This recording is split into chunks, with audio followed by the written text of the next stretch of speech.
डॉल्बीला फाटा देत पारंपरिक सहवाद्यासह डॉक्टर बाबासाहेब आंबेडकर मध्यवर्ती जयंती महोत्सव समितीतर्फे कोल्हापुरात डॉक्टर बाबासाहेब आंबेडकर यांच्या जयंतीचे औचित्य साधून शहरात भव्य मिरवणूक काढण्यात आली।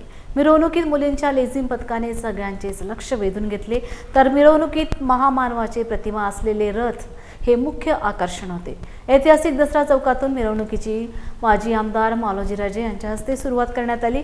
शिका, संघटित व्हा, संघर्ष करा, त्याचबरोबर शिक्षणाबाबत जनजागृती करणारे थोर व्यक्तींची नावे असलेले फलक आकर्षणाचे केंद्रबिंदू ठरले।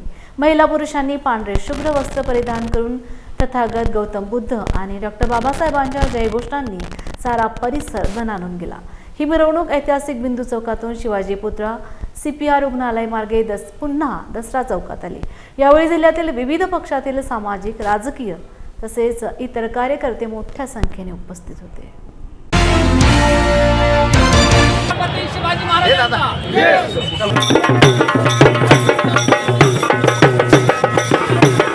आंबेडकरांची जयंती 14 तारखेला पार पडली आणि संपूर्ण आठवड्याचे कार्यक्रम या ठिकाणी आपण साजरे करत आहोत। आता मिरवणूक झाली, थोड्या वेळाने या ठिकाणी अनेक कार्यक्रम इथून पुढे 23 तारखेपर्यंत आहेत। अगदी समाजातील जाणकार व्यक्ती भारतरत्न डॉक्टर बाबासाहेब आंबेडकरांच्या विषयी आपलं या ठिकाणी प्रवचन असेल, भाषण असेल करणार आहेत, गाण्याचे कार्यक्रम आहेत। 14 तारखेचा जयंती उत्सव हा कोल्हापूर शहरामध्ये प्रचंड मोठ्या उत्साहात साजरा झाला, कारण डॉक्टर बाबासाहेब आंबेडकरांनी दीन दुबळे त्याचबरोबर ज्यांना पाठीमागे कोण नाही त्यांना न्याय देण्याची भूमिका त्यांची होती। आणि खऱ्या अर्थानं डॉक्टर बाबासाहेबांची जयंती झाल्यानंतर आता पुन्हा आज शहरामध्ये शिवजयंती आहे, त्याचबरोबर पुन्हा बसवेश्वर जयंती आहे, भगवान परशुराम जयंती आहे, अक्षय तृतीया आहे। त्यामुळे गेल्या आठवड्याभरात कोल्हापुरात एक चांगलं उत्साहाचं वातावरण आहे आणि अत्यंत चांगली मिरवणूक या ठिकाणी पार पडल्याने खास करून मी आंबेडकर चळवळीतील सर्व नेत्यांना, कार्यकर्त्यांना धन्यवाद देईन। या ठिकाणी डॉल्बीला फाटा देत पारंपरिक या ठिकाणी आपण लेझिमच्या ह्याच्यात ही मिरवणूक पार पडली।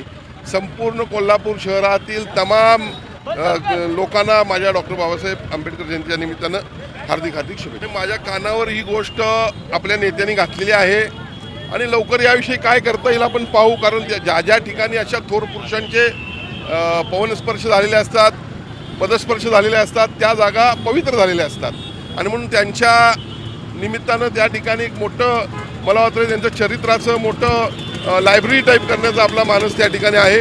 याविषयी निश्चितपणे लवकरात लवकर जे काही करता येईल, सन्माननीय जिल्हाधिकारी महोदय असतील, आपले आयुक्त असतील, कुणाची जागाही बघून त्या ठिकाणी करण्यासाठी मी प्रयत्न करेन।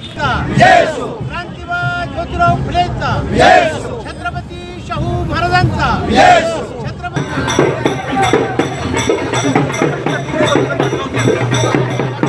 नाही, गेल्या 14 एप्रिलला डॉक्टर बाबासाहेब आंबेडकरांची 135वी जयंती मोठ्या उत्साहाच्या आणि आनंदाच्या वातावरणामध्ये अख्ख्या हिंदुस्थानामध्ये साजरी होत असताना कोल्हापूर देखील याला कधीच अपवाद राहिलेला नाही।